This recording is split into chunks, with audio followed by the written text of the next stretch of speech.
Amen. Glory to God. Welcome to the program. Welcome to the Cafe. Pastor Clark Covington here with another episode of KJV Cafe.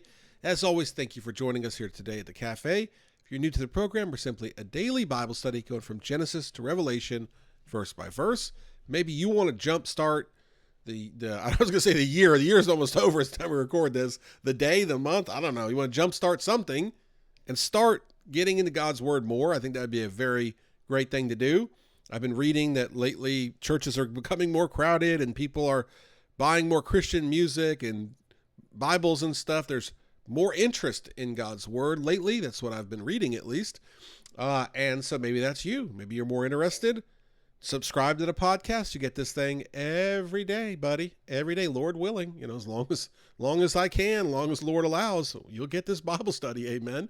And we go very deep, 15 minutes, but this ain't like a little cursory thing. This isn't like, here's one big lesson. We're going to go deep in the scripture. So you see, okay, you watch and see. Maybe it's just first time listening. That's why I'm saying that. Or maybe you've been listening for years and you're just like, get on with it. Okay. Either way, check us out on your favorite podcast app. Just look up KJV Cafe. We also have the weekend edition, the Truck Driver's Hour with Christ, a podcast about a personal relationship with Christ and much more. Check that out on your favorite podcast app. All right, so we have here in Genesis 42, and Lord willing, we're going to wrap up Genesis 42 today and move on to Genesis 43 in the next episode. Okay, Jacob, their father, is bereaved, all right? Bereaved, that's a good word, isn't it? Bereaved. He is bereaved by his children for their sin. Okay, that's the short of it. All right? Bereaved definition is deprived of a close relation or friend through their death. All right? So through their sin, they have separated Joseph from the father. And he loved Joseph. He gave Joseph the coat of many colors. It was an affirmation that God was and is doing great things through Joseph at that time. Though as far as Jacob could tell, Joseph was gone. By the way, Jacob, he wrestled with God. He was a prince with God, an overcomer. His name is now Israel. And all these years, he thought Joseph was dead. By the way, that should tell you that God may not reveal everything to you at once. I study the Bible every day. I can say that. I study the Bible every day. And there are many things I don't understand. There are many things that are not revealed to me. There are many things in the past I thought would happen that didn't happen. It doesn't hurt my faith. At least I hope God helped me to say it. It doesn't hurt my faith because I know stories like this exist where Jacob for many years, 20 plus years, had no idea Joseph was alive, nonetheless prospering, nonetheless that they'd be reunited. Jacob had no idea, in his old age, and he'd been through so much, but he didn't know. So that's just there's so much here. It's amazing. But anyways, Genesis 42, Jacob is bereaved. That's there in verse 36. Joseph is not, Simeon is not. Now you take Benjamin away. All these things are against me. Verse 37, Reuben spake unto his father, saying, slay my two sons, if I bring him not to thee. You see some kind of, I don't know how to describe it, righteousness, or righteous will, or leadership. I don't know how you describe it in Reuben here. Might have been the reason he was not bound, and Simeon was. Might be the fact that he's the eldest and he takes accountability for what's going on. But he says, he obviously believed Joseph, right? And so he believed, even though he didn't know it was Joseph, he believed if they brought Benjamin, everything would be okay. Deliver him into my hand and I will bring him to thee again. And he said, my son shall not go down with you, for his brother is dead and he is left alone. If mischief befall him by the way in the which ye go, then shall ye bring down my gray hairs with sorrow to the grave. He's saying, I can't take it. Jacob's saying that'd be the last day I live if you don't bring him back. And that his brother is dead and he is left alone. Isn't that interesting? And again, I don't want to harp too much on this, but Rachel had two children, Joseph and Benjamin. These were the two youngest. Joseph, the second to youngest, and Benjamin, the youngest. And so if you think about that, Benjamin being the youngest, you think about this idea of having a full-blooded brother, it was a big deal. You almost get the idea that, Benjamin and Joseph were closer because they shared a mother, right? In fact, I think of my wife. She has a ton of half brothers and sisters. I mean, like, I don't know, 6 or 7 of them, right? But she has one full-blooded sister. Guess which one she's the closest with? And I'm not trying to sow division. She has a great relationship with all her siblings, but no doubt she's on another level with her sister. And they're 7.5 years apart or something like that. They're not that close in age, but she's very close with her. They have the same mom and dad. Everybody else has the same dad, but different moms. And so I see it in the contemporary settings. You see it here. Jacob saying it. Very fascinating. He's bereaved. He's saying you can't do this. They're in a pickle because Simeon's still over there in prison. All their bags have money. It looks like they stole stuff, and now they don't know what to do. We'll take a break and get to so much more when we get back, so stay tuned. Amen. You are listening to KJV Cafe. As always, thank you for listening. Hey, if you're new to the program, you can learn more about us at kjvcafe.com, kjvcafe.com. So I just want to step back here for a minute, as we kind of wrap up this chapter, Genesis 42. Why is this such a big deal? Why is there so much detail about what's happening? Kind of he said, she said, this, that, play by play, if you will. Why is there so much attention given to Joseph and the 12 tribes and what's going on? Why do we pay so much attention to it?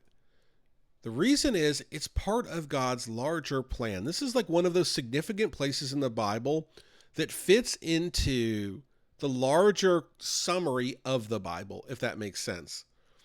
Psalm 105 is kind of cool in that it summarizes the life of the Israelites, if you will, kind of the history, I should say history over life, but also the kind of the foundation of God's people. That's a good way to put it. Psalm 105. Oh, give thanks unto the Lord, call upon his name, make known his deeds among the people.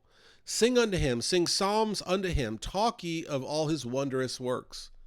Glory ye in his holy name. Let the heart of them rejoice that seek the Lord. Seek the Lord in his strength. Seek his face forevermore. So the psalmist here, the first 4 verses is saying to praise God, to sing to him, to talk about his wondrous works, right? To rejoice, to seek his strength and his face. He's saying all of these wonderful things. And now he's about to go into why we are to do that. Of course, yes, it's for God's people, the Israelites, but I believe we can apply this to ourselves today, being grafted into the family through the blood of Christ. Amen. It's incredible. Look, verse 5 says, remember. Okay, this is like this idea of, let me give you this like capsule. Let me give you this little picture of what God's done. This great, mighty, all-knowing, all-seeing, all-present God. How can we sum up his greatness? It's hard to, but we can look at what he's done for his people and see his greatness through that. Verse 5, remember his marvelous works that he hath done, his wonders, and the judgments of his mouth. O ye seed of Abraham his servant, ye children of Jacob his chosen. He is the Lord our God. His judgments are in all the earth. He hath remembered his covenant forever, the word which he commanded to 1,000 generations, which covenant he made with Abraham and his oath unto Isaac, and confirmed the same unto Jacob for a law, and to Israel for an everlasting covenant, saying unto thee, I will give the land of Canaan, the lot of your inheritance. When they were but a few men in number, yea, very few, and strangers in it. When they went from one nation to another, from one kingdom to another people. He suffered no man to do them wrong, yea, he reproved kings for their sakes. This is speaking of Abraham and his kids, right? Saying, touch not mine anointed, and do my prophets no harm. And you can see that. Remember, Abraham would get caught lying about his wife Sarah being his sister, and God would say, don't you dare go near him. Don't worry about what he did. You don't touch my anointed. Amen. Verse 16. Moreover, he called for a famine upon the land. Sound familiar? He brake the whole staff of bread. Verse 17, Psalm 105. He sent a man before them, even Joseph, who was sold for a servant, whose feet they hurt with fetters. He was laid in iron until the time that his word came. The word of the Lord tried him. The king sent and loosed him. Even the ruler of the people let him go free. You see, even in the Psalms, they realize the profound nature of what happened with Joseph and what God did through Joseph and how God did it through the word of the Lord. Isn't that how Joseph was freed? He gave the word of the Lord upon these dreams, both in prison and in front of Pharaoh. Verse 20, the king sent and loosed him, even the ruler of the people, and let him go free. That right there is a miracle, is it not? Certainly it is. Verse 21, he made him lord of his house and ruler of all his substance. This is Joseph again. Verse 22, to bind his princes at his pleasure and teach his senators wisdom. Remember, this is lowly Joseph. He was a prisoner. He was forsaken by his own brothers. Verse 23, Israel also came into Egypt, and Jacob sojourned in the land of Ham. And he increased his people greatly and made them stronger than their enemies. Okay, so that is why, stopping at verse 24 of Psalm 105, beautiful psalm, I encourage you to read it. That is why this is so important, because this symbolizes God's marvelous works, something that only God could do, the power of God through the obedient Joseph, the forgiveness of God pictured in Joseph forgiving his brothers, which we'll see in a few chapters, when he's had enough of going back and forth and putting things in their bag and accusing them and testing them. He's had enough, and he just breaks down crying. He says, it's me, it's Joseph. Don't worry, don't be mad about this. God had a reason for it. That's such a beautiful chapter there coming up in a couple chapters. All of this deals with the idea that Israel, God's chosen people, at one point was just a family. And before that, it was just a promise of a son. When it was Abraham, it was just a promise of a son, right?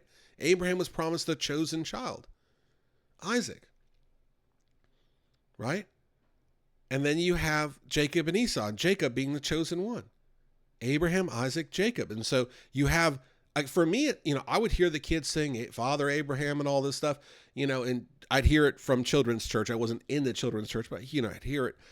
And as a babe in Christ years ago, I'd wonder, why is he Father Abraham? How do we get here?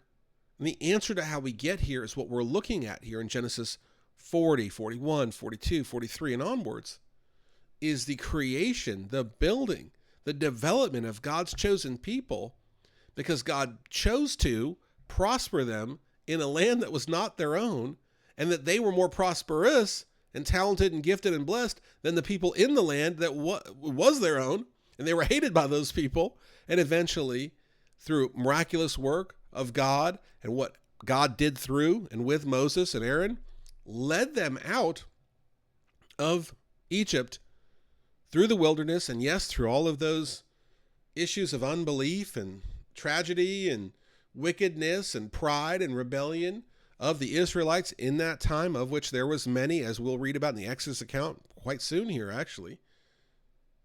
Through all of that, we see God lead his people into Canaan land, into the promised land.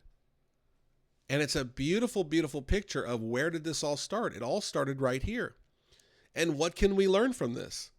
That God has a beautiful plan, and it's much easier to go with God than go against him. What did he say to Paul when Saul, who had become Paul on the road to Damascus? It's not easy to kick up against the pricks. I'm paraphrasing.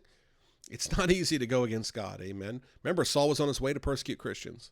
It's not easy to go against a holy, all-powerful God. But his yoke is easy and his burden is light when we go with him. And that we don't need to know everything. Joseph didn't know everything. Jacob certainly didn't know everything. He thought Joseph was dead. He didn't know everything. Jacob didn't know everything. Joseph didn't know everything.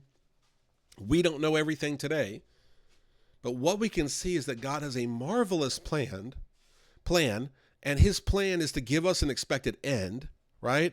And if we would simply seek his will and trust him and have faith and walk by faith and live out the way that he calls us to live, not doubting, not second guessing, not being double-minded, as the scripture would say, but trusting in him, that we see this beautiful occurrence in which he moves, and through his movement, we're blessed in that we can glorify him, in that we have peace, in that we understand that one day soon, everything will change and we'll no longer be here on this sinful earth, and we'll be with the Lord, those that are saved, and we'll rule and reign with him, not just for a season, but forevermore, for eternity.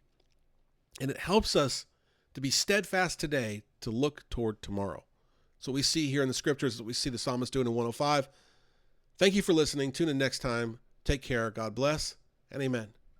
Thanks for listening to KJV Cafe, and we'll see you at the cafe tomorrow.